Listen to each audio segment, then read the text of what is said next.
할렐루야, 할렐루야.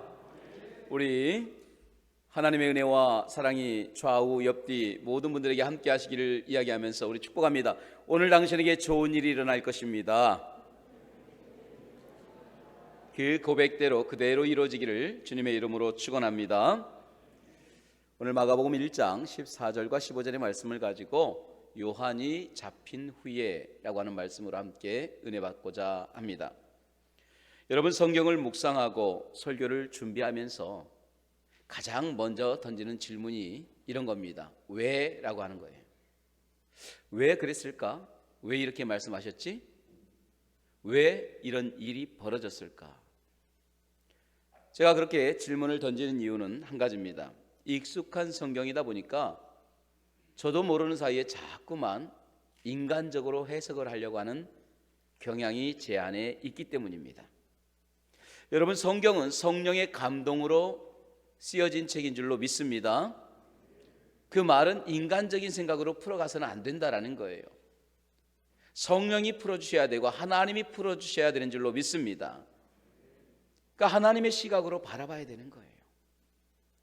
그런데 우리는 자꾸 우리의 상황과 현실과 인간적인 생각으로 바라보려고 하다 보니까 거기에서 자꾸 괴리가 생기는 거예요. 같은 본문의 말씀도 우리가 어떻게 보느냐에 따라서 그 해석이 완전히 달라질 수가 있습니다. 사도행전 16장의 내용만 봐도 그렇습니다. 사도행전 16장은 우리가 잘 아는 내용입니다. 바울과 실라가 빌립보에서 전도를 하다가 옥에 갇히게 됩니다. 그들은 거기서 한 여종을 만나게 됩니다. 근데 그 여종은 귀신이 들려서 몇 날 며칠 동안 바울과 실라를 따라다니면서 괴롭게 합니다. 어느 날은 도저히 안 돼서 그를 데려다가 그 붙은 귀신을 쫓아냅니다. 그러니까 귀신 들렸던 여자가 멀쩡해진 거예요. 얼마나 감사한 일입니까? 하나님의 은혜죠. 그런데 문제는 이 여인을 통해서 자기의 수익을 얻던 사람들이 어느 날 갑자기 수익이 끊어지고 나니까 화가 난 거예요. 그래서 바울과 실라를 고발하게 됩니다. 영문도 모른 채 바울과 실라는 잡혀가게 되고 매를 맞고 빌립보 감옥에 갇히게 되는 거예요. 우리가 인간적으로 생각할 때 보면 어떻습니까? 너무 억울한 거예요. 아니, 우리의 죄라고 하는 것은 오늘 귀신 들린 저 여인을 건강하게 하고 귀신을 쫓아낸 것밖에 없는데 이게 무슨 죄가 됩니까? 더욱이 여러분, 주님의 일을 하다가 이렇게 되었는데 우리가 인간적으로 생각할 때는 이 모든 과정을 주님께서 다 알고 계심에도 불구하고 이토록 그냥 이대로 흘러가게 놔두는 하나님이 야속할 수도 있어요. 하나님, 우리가 주의 일 하다가 이랬는데 왜 도와주지 않습니까? 왜 우리에게 하나님의 은혜가 임하지 않습니까? 서운할 수도 있습니다. 그러나 여러분, 똑같은 이 사건을 우리가 인간적인 생각이 아니라 하나님의 시각으로 바라본다면 전혀 다르게 볼 수가 있다는 거예요. 우리에게 주시는 또 다른 은혜가 있다는 겁니다. 실제적으로 바울과 실라는 빌립보 감옥에 갇히게 되면서도 거기에 불평과 원망하지 않았어요. 놀라운 것은 오히려 그들은 그 한밤중에 기도와 찬송을 하기 시작합니다. 여러분, 생각해 보세요. 억울하게 들어간 그 한밤중에 기도와 찬송을 한다는 것은 무엇을 말하냐? 여전히 그들은 하나님을 신뢰하고 있다는 거예요. 비록 우리가 이 자리에 이 어려움, 이 공고한 상황에 있지만 우린 여전히 하나님을 신뢰합니다. 특별히 모든 일들을 이끌어 가시는 하나님을 우리는 믿습니다라는 고백이에요. 그리고 그들은 그 상황을 인간적인 마음이 아닌 하나님의 시각으로 보기 시작했다는 거예요. 그렇게 바라보기 시작하니까 하나님의 뜻이 보이기 시작합니다. 그리고 그들은 거기서 찬송과 기도를 하기 시작해요. 자, 어떻게 변합니까? 우리가 아는 것처럼 빌립보 감옥에 평생 동안 한 번도 들어보지 못한 기도 소리가 들려요. 찬송이 들립니다. 죄수로서 어쩌면 일평생 듣지 못할 기도와 찬송을 그 밤에 듣기 시작하는 거예요. 할렐루야. 어쩌면 단 한 번도 들어보지 못하는 그 찬송과 기도가 하나님 편에서 하나님을 의지하며 찬양과 기도하는 그 사람들 통해서 들려지게 되고, 그 빌립보 감옥을 지키던 간수장이 그 가정과 더불어 예수를 믿는 엄청난 역사가 일어났다는 거예요. 이처럼 같은 사건을 두고도 우리는 어떻게 바라보느냐에 따라서 우리의 신앙의 고백이 달라지는 것을 볼 수가 있습니다. 오늘 본문의 말씀도 바로 그런 겁니다. 저는 오늘 우리가 이 본문의 말씀도 먼저 이런 하나님의 시각으로 바라볼 수 있는 저와 여러분이 되기를 주님의 이름으로 축복합니다. 우리 함께 마가복음 1장 14절과 15절을 한 번 더 읽어봅니다. 14절 15절입니다. 시작. 요한이 잡힌 후 예수께서 갈릴리에 오셔서 하나님의 복음을 전파하여 이르시되 때가 찼고 하나님의 나라가 가까이 왔으니 회개하고 복음을 믿으라 하시더라. 아멘. 근데 이 말씀은요, 이 마가복음에 있는 것이 아니라 마태복음, 누가복음에도 있어요. 특별히 마태복음 4장 12절, 13절은 조금 더 디테일하게 적고 있습니다. 거기에는 이렇게 쓰여 있습니다. 예수께서 요한이 잡히셨다는 사실을 들으시고 갈릴리로 물러가셨다가 나사렛을 떠나 스불론과 납달리 지경 해변에 있는 가버나움에 가서 사시니. 자, 오늘 우리는 이 마가복음, 마태복음의 이 같은 본문의 말씀을 듣고 먼저 질문을 합니다. 왜 그렇게 하셨을까? 여러분, 왜 예수님께서 요한의 잡힘을 듣고도 요한에게 가지 아니하고 갈릴리로 가셨을까요? 왜 예수님께서 요한의 그 곤고함을, 누구보다 세례 요한을 잘 알고 계신 주님께서 지금 그가 어려움을 당하고 있을 때에 그를 도와주지 아니하시고 아무 말씀도 없고 왜 침묵하고 계실까? 요한이야말로 주님의 길을 예배하기 위하여 한평생 자신의 인생을 쏟아 부은 삶인데, 이 모든 사실을 알고 계신 주님께서 왜 그런 요한을 도와주지 않으시고 갈릴리, 그것도 가버나움이라는 곳으로 멀리 가셨을까? 지금 이 요한이 겪고 있는 일들은 얼마든지 저와 여러분의 문제가 될 수 있습니다. 여러분, 우리가 이런 일을 당할 때 우리는 어떡합니까? 우리 하나님 앞에 기도합니다. 하나님, 왜 저를 도와주지 않으십니까? 지금 저희 가정이, 아니 내 삶이 좌절과 절망 가운데 사로잡혀 있습니다. 주님, 너무너무 힘들어요. 그런데 왜 침묵하고 계십니까? 주님, 지금 내 삶이 너무너무 어렵고 오늘 내 눈물의 기도, 주님 왜 침묵하십니까? 우리 아이들을 위해서 내가 얼마나 많은 기도를 드렸습니까? 믿지 않는 사랑하는 자들을 위해 얼마나 하나님 앞에 기도합니까? 내 건강을 위해 얼마나 기도합니까? 그런데 주님 왜 들어주지 않으십니까? 마치 요한이 잡힘을 알고도 요한이 아닌 갈릴리로 가신 그 주님과 같이 인간적으로 볼 때 우리는 참 서운한 마음이 들 수도 있습니다. 왜 그러셨을까요? 여러분, 사실상 요한과 주님의 관계는 외면할 수 없는 관계입니다. 당연히 도와줘야 됩니다. 말하기 이전에 찾아가야 됩니다. 요한의 삶이 오직 주의 길을 예비하는 삶을 위하여 자신의 모든 삶을 쏟아 부었다는 것을 우리는 알고 있기에 천사를 동원해서라도 오늘 예수님께서 요한의 잡힘을 해결해 주셔야 됩니다. 그런데도 예수님은 이 모든 상황을 들으시고 침묵하셨을 뿐만 아니라 그가 잡힌 곳이 아닌 갈릴리로 가버나움으로 물러가신 거예요. 요한의 입장에선 서운할 수도 있겠죠. 우리의 입장에서도 그럴 수 있습니다. 그런데 여러분, 바로 이 순간 우리에게 필요한 것이 있습니다. 그것은 뭐냐? 바로 하나님의 시각입니다. 하나님의 뜻은 우리의 생각과 다를 수 있기 때문에 그래요. 무슨 말이냐? 인간적으로 볼 땐 너무나도 서운할 수 있는 이 일들이 어쩌면 하나님의 뜻일 수도 있다라는 사실입니다. 그러므로 우리는 이 모든 과정을 하나님의 뜻과 하나님의 섭리 가운데 바라볼 수 있기를 주님의 이름으로 축원합니다. 우리는 내 생각이 아니라 하나님의 시각으로 바라보는 거예요. 자, 그 시각으로 제가 다시 한번 봅니다. 요한이 잡힌 후 예수께서 갈릴리에 오셔서 하나님의 복음을 전파하여, 좀 더 정확하게 말하면 주님께서 요한의 잡힘을 들으시고 갈릴리 지방의 가버나움으로 가셔서 복음을 전하셨다라는 거죠. 본문에서 우리가 주목해야 될 게 있습니다.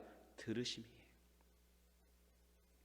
주님은 모르시는 게 아니에요. 다 듣고 계시는 거예요. 다 알고 계시는 거예요.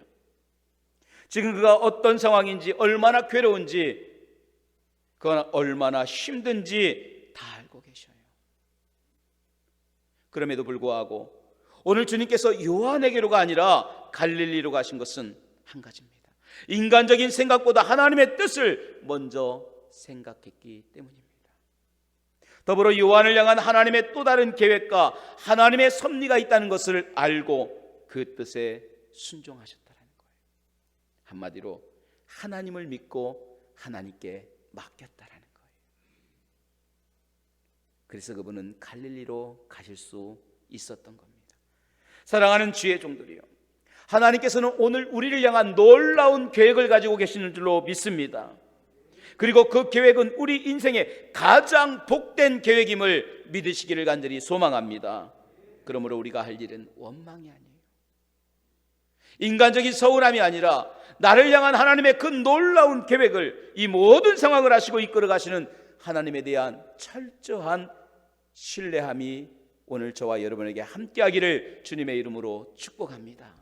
할렐루야. 어느 권사님 한 분의 이야기가 생각납니다. 이 권사님은 대학교 교수로 또 교회의 권사로 열심히 섬기고 참 누가 봐도 주를 사랑하는 그런 권사님이셨어요. 그런데 이분은 아들이 하나가 있었는데 아직 학생입니다. 그런데 어느 날 이 학생인 아들이 갑자기 쓰러진 거예요. 이유도 몰라요. 왜 그런지 몰라요. 늘 건강했으니까. 깜짝 놀라서 이 아들을 데리고 병원에 가서 진찰을 합니다.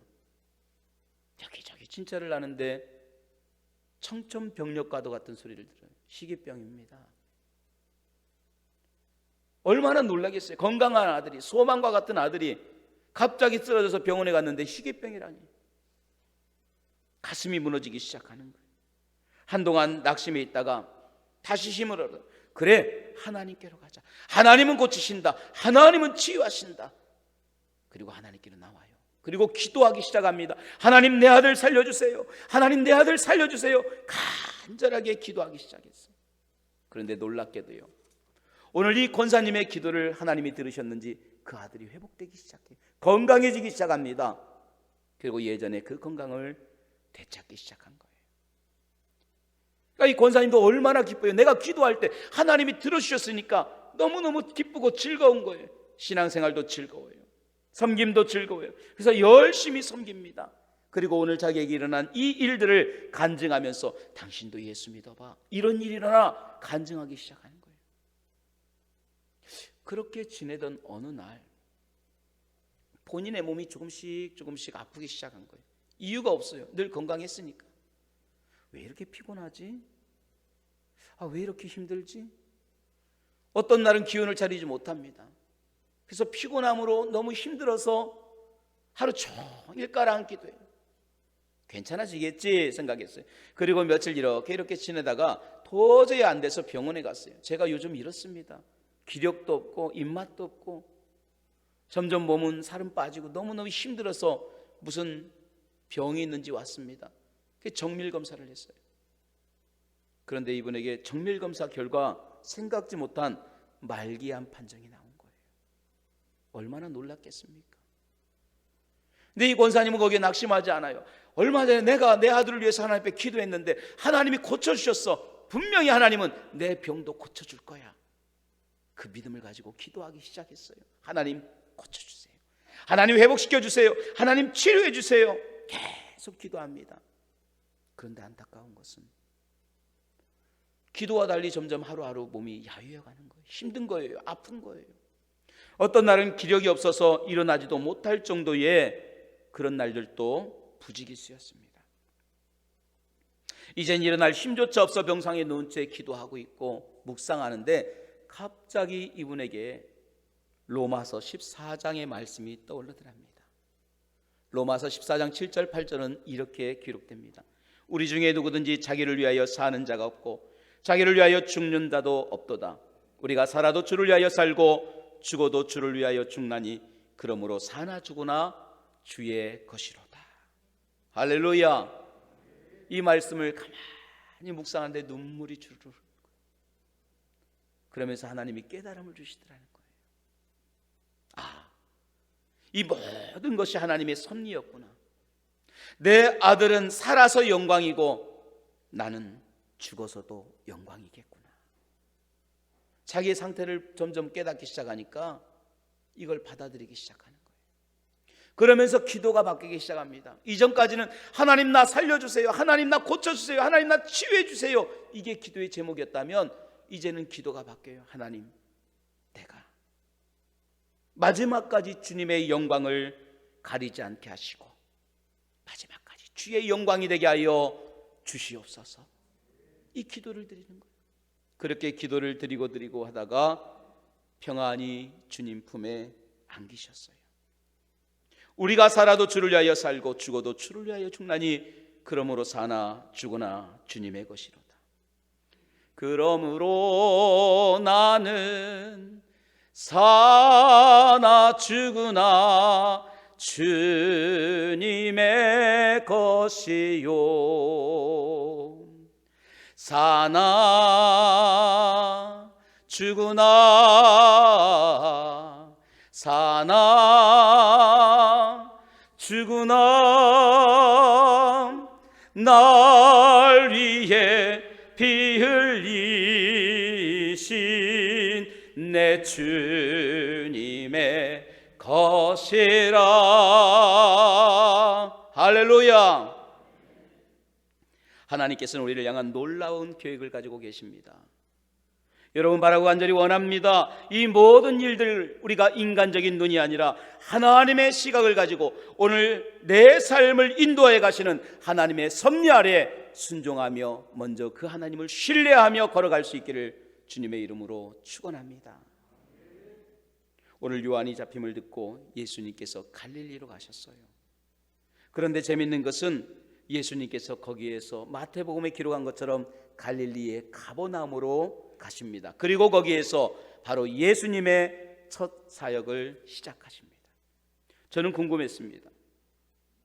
왜 예수님께서 갈릴리에서 그 많은 동네 중에서 오늘 스불론과 납달리에 있는 한 지방에 있는 가버나움으로 가셨을까?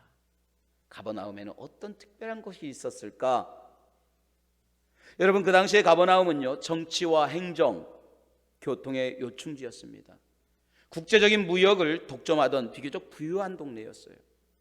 최소한 가버나움 하면 부유한 동네, 잘 사는 동네, 겉으로 그렇게 보였어요. 그런데 그 속으로 들어가 보면 실상은 영적으로 가장 메마르고 피폐한 동네가 가버나움이고 가장 위로와 긍휼이 필요한 동네가 가버나움이었다는 사실입니다. 말 그대로예요. 가버나움이란 뜻은 뭐냐? 긍휼이란 뜻이에요. 위로라는 뜻이에요. 그래서 가버나움 하면 긍휼의 마을, 위로의 마을입니다. 겉으로 볼 때는 화려합니다. 모든 것이 풍요로워 보입니다. 넉넉해 보입니다. 그런데 그 내면으로 들어가 보면 가장 메마르고 가장 긍휼과 위로가 필요한 곳, 바로 거기가 가버나움인 거예요. 바로 여기서부터 예수님의 사역이 시작되는 것은 한 가지입니다. 주님의 사역의 모든 초점이 어디에 맞춰져 있는지 우리는 잘 알 수 있어요.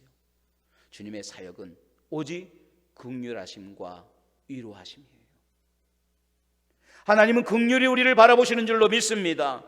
하나님은 상한 우리의 마음을 위로하시는 줄로 믿습니다. 이 긍휼과 위로가 주님의 사역이고 하나님의 마음인 거예요. 지적과 책망이 아닙니다. 비교와 질책이 아닙니다. 상처난 마음을 보듬어 주는 것입니다. 그리고 상한 심령을 위로해 주는 것, 그것이 바로 우리 주님의 사역인 줄로 믿습니다. 저는 저희 교회에 오시는 모든 분들이 오늘 이 예배를 통해서, 말씀을 통해, 찬양을 통해 여러분 주님의 위로하심과 긍휼하심을 통해서 여러분들이 마음껏 은혜를 누리고 갈 수 있기를 간절히 소망합니다.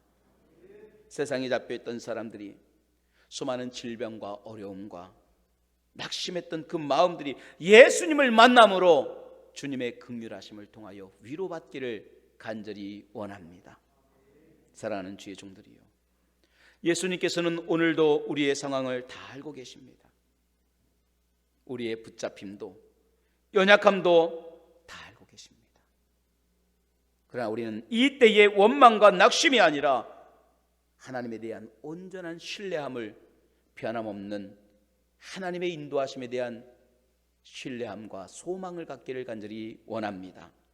하나님은 여전히 우리의 삶을 향한 놀라운 계획을 가지고 계시기 때문입니다. 그런 하나님의 섭리와 그런 하나님의 뜻을 신뢰할 수 있기를 원합니다. 바랍니다. 오늘도 하나님의 긍휼하심과 위로하심의 은혜가 저와 여러분의 삶에 차고 넘치기를 주님의 이름으로 축복합니다. 할렐루야! 기도하겠습니다.